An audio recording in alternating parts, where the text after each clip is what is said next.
جب آپ جنگل میں کھڑے ہوتے ہو نا تو آپ کو روشنی چاہیے ہوتی ہے، اس لیے نہیں کہ یہ بتائے کہ آپ نے جانا کہاں ہے، یہ تو پہلے سے پتا ہوتا ہے جانا کہاں ہے. روشنی آپ کو راستہ دکھا دے گی کہ آپ نے جہاں جانا ہے اس کے لیے آپ کو اس سمت میں چلنا پڑے گا.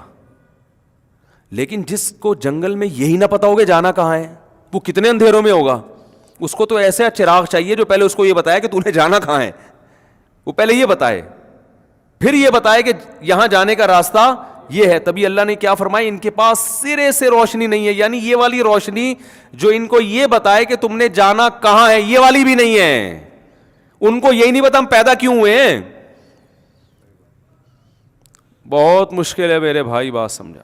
دیکھو انسان کا جو لائف، یہ تو ساری دنیا مانتی ہے کہ دنیا مسافر خانہ ہے. بس یہ بات کر کے بیان ختم کر رہا ہوں.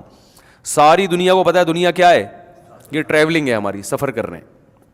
مجھے ایک بات بتاؤ، جب بھی انسان سفر کرتا ہے تو منزل کا تعین پہلے ہوتا ہے نا، اس کو سوچ کے انسان ایک شیڈول بناتا ہے کہ آپ نے جانا ہے پشاور، پھر آپ کہیں گے یار جہاز میں جاؤں، بس میں جاؤں، ٹرین میں جاؤں. ٹرین میں جانا ہے تو راستے میں کتنا کھانا رکھنا ہے، رکھنا بھی ہے کہ نہیں رکھنا، کہاں کہاں اسٹیشن پہ گاڑی رکے گی. یہ سب چیزیں پہلے آپ کو پتہ تو ہوگا. آپ گھر سے نکل گئے، اب آپ سوراب گوٹ پہ جا کے پوچھ رہے ہیں کون سی بس جائے گی، کس بس میں بیٹھوں. اگلا پوچھے گا آپ نے جانا کہاں ہے، کہہ رہے یہ چھوڑو، بس مجھے بتاؤ کس بس میں بیٹھوں.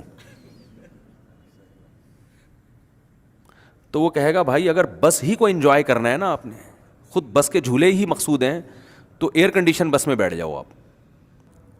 تو چونکہ آپ کا مقصد ہی بس کے سفر کو انجوائے کرنا ہے، تو پھر آپ کو اس سے بحث کی کہ کوئٹہ جا رہی ہے یا پشاور والے کراچی آ رہے ہیں. ان دنوں میں جب کراچی کے حالات کیا چل رہے تھے، خراب. تو بس ہی اگر مقصود بنا لو گے تو پھر تو میرے بھائی پھر ایک الگ چیز ہے. تو گورے نے بس کو مقصود بنایا ہوا ہے. یعنی وہ کہتے ہیں کہ اس بس میں سفر کرو جس کی سیٹیں اچھی ہوں اور ایئر کنڈیشن بس ہو. جا کہاں رہی ہے آپ کی زندگی، جا کس سمت میں رہی ہے، چھوڑو یار وہ تو مر جاؤ گے، ختم ہو جائے گا سب کچھ. سمت منت کیا ہوتا ہے. تو لہذا وہ کہتے ہیں پیسہ، جیسے سفر میں انسان کو سہولتیں چاہیے نا. ارے ٹرین میں آپ چڑھ کے بیٹھ گئے، پتہ ہی نہیں جا کہاں رہی ہے. وہ آپ نے کہا چھوڑو جا کہاں رہی ہے. وہ آپ نے ٹکٹ چیکر پوچھ رہا ہے بھائی تجھے کہاں کا ٹکٹ لا کے دوں میں، تو نے تو ٹکٹ نہیں لیا، بتا دے میں تیرے لیے ارینج کر دیتا ہوں. تو جانا کہاں ہے، کہہ رہے چھوڑ یار جانا کہاں ہے، تو یہ بتا لسی ٹائم پہ ملے گی، چائے ٹائم پہ ملے گی، اے سی چل رہا ہے ٹرین کا. تو وہ کہے گا اس کا مقصد، تمہارا مقصد ہی سفر ہے، تم سفر ہی کو انجوائے کر رہے ہو، تو پھر جس میں بھی جاؤ جا کے بیٹھ جاؤ. یہی ہوگا کہ نہیں ہوگا. تو پھر ایسے انسان کا کوئی نہ کوئی ویژن ہوتا ہے. اس انسان کا ویژن ہے انجوائے کرنا لائف کو، سفر کو انجوائے کرنا. سمجھ میں آ رہی ہے بات. پھر یہ ویژنری لوگ نہیں ہوتے. تو انگریز کہاں سے ویژنری ہو گیا میرے بھائی، کہاں سے ویژنری ہو گیا؟ جو اسی سفر کو سب کچھ سمجھتا ہے اس کا تو کوئی ویژن ہی نہیں ہے. جن چیزوں کو وہ ویژن بنا رہے وہ ویژن بنانے کے قابل نہیں ہے. سفر کبھی بھی خود مقصود نہیں ہوتا. اگر سفر میں آپ چیزوں کو مقصود بنا لو تو آپ سے بڑا بے وقوف دنیا میں کوئی نہیں ہے.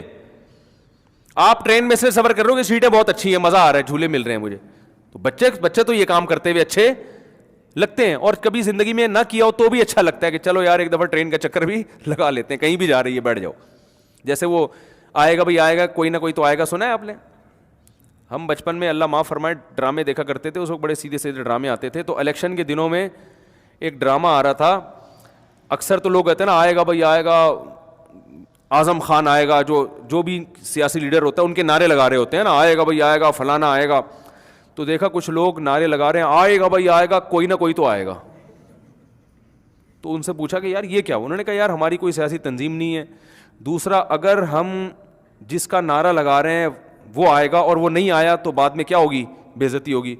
تو ہم نعرہ ایسا لگا رہے ہیں کہ کوئی بھی آئے تو ہم ہی جیتے ہوئے. ہم نے کہا تھا آئے گا بھائی آئے گا، کوئی نہ کوئی تو آئے گا. تو گورا کا لائف یہی ہے کہ جائیں گے بھائی جائیں گے، کہیں نہ کہیں تو جائیں گے. کہاں جائیں گے چھوڑو، یا کیا کرنا ہے. جائیں گے بھائی جائیں گے، کہیں نہ کہیں تو جائیں گے. جس کا کوئی ویژن نہیں ہوتا میرے بھائی، وہ سفر کو جب مقصود بناتا ہے تو جو چیزیں غیر مقصود تھیں ان کو وہ کیا بناتا ہے؟ مقصود. جو ضرورت تھی اس کو مقصد بنا لیتا ہے. سفر میں سیٹ آپ کی ضرورت ہے، آپ کا ہدف نہیں ہے. سفر میں پنکھا چل رہا ہو یہ آپ کی ضرورت ہے، آپ کا ہدف نہیں ہے. اخلاق سے آپ سے ایئر ہوسٹس بات کرے یہ آپ کی ضرورت ہے، یہ آپ کا ہدف نہیں ہے. اب آپ اسی کو پی آئی اے میں اس لیے سفر کر رہے ہو، نہیں پی آئی اے کی مثال نہیں بنے گی یہاں پہ. آپ اتحاد ایئر لائن میں اس لیے سفر کر رہے ہو کہ ایئر ہوسٹس کے اخلاق بہت اچھے ہیں.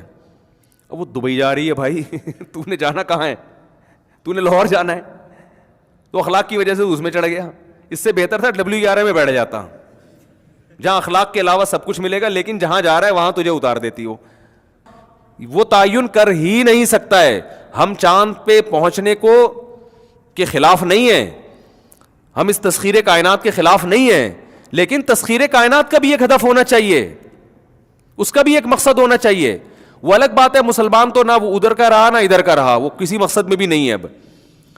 لیکن قرآن تو بہرحال گائیڈ کر رہا ہے نا آپ کو، قرآن تو آپ کی آنکھیں کھول رہا ہے کہ یہ جو عقل پرستی ہے یہ کافی نہیں ہے تمہارے لیے.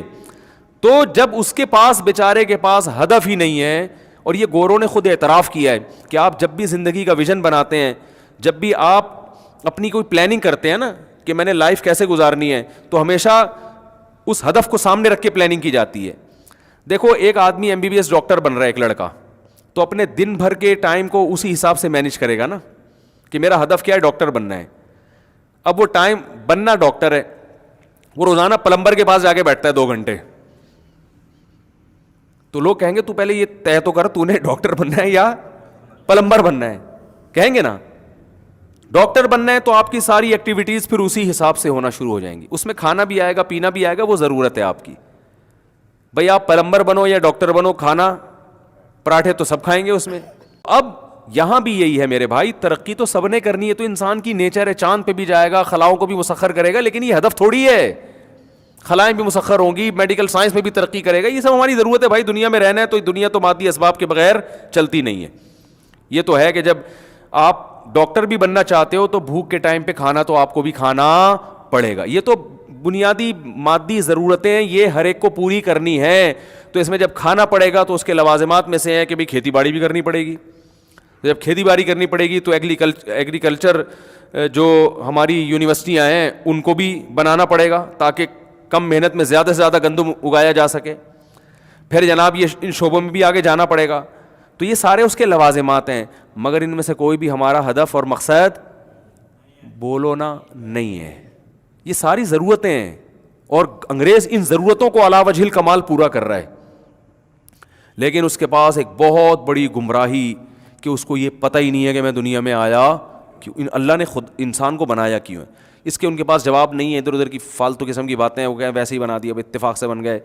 تو اتفاق سے تو نہیں ہو سکتا، یہ تو بے وقوفوں والی بات ہے. اتفاق سے 2 اینٹیں اوپر نیچے نہیں رکھی جا سکتی کروڑوں سال میں. آنکھ، کان، ناک، دل، دماغ، جگر، گردے، پھیپھڑے، کلیجی سب اپنی جگہ جا کے ڈاروین کے نظریے کے مطابق اتفاق سے بن کے پھیپھڑے بن کے انسان بن کے وجود میں آ گیا. یہ دنیا کا پاگل سے پاگل انسان بھی ایسی بات نہیں کر سکتا. آپ کو پھر اتنے بڑے سائنسدان کیوں کر رہے ہیں؟ خدا کو ڈکشنری سے نکالنے کے لیے کرنی پڑ رہی ہے ان کو یہ بات، کیونکہ خدا کو لائیں گے تو مذہب آئے گا، مذہب آئے گا تو پھر اسلام آئے گا، اسلام آئے گا تو مولوی آئیں گے. انگریز کہے گا، آئنسٹائن کہے گا یار مولانا لوگوں کی بات میں سنوں ہے بھائی. کیونکہ جب ایک چیز لاؤ گے نا تو پھر باقی چیزیں بھی خود بخود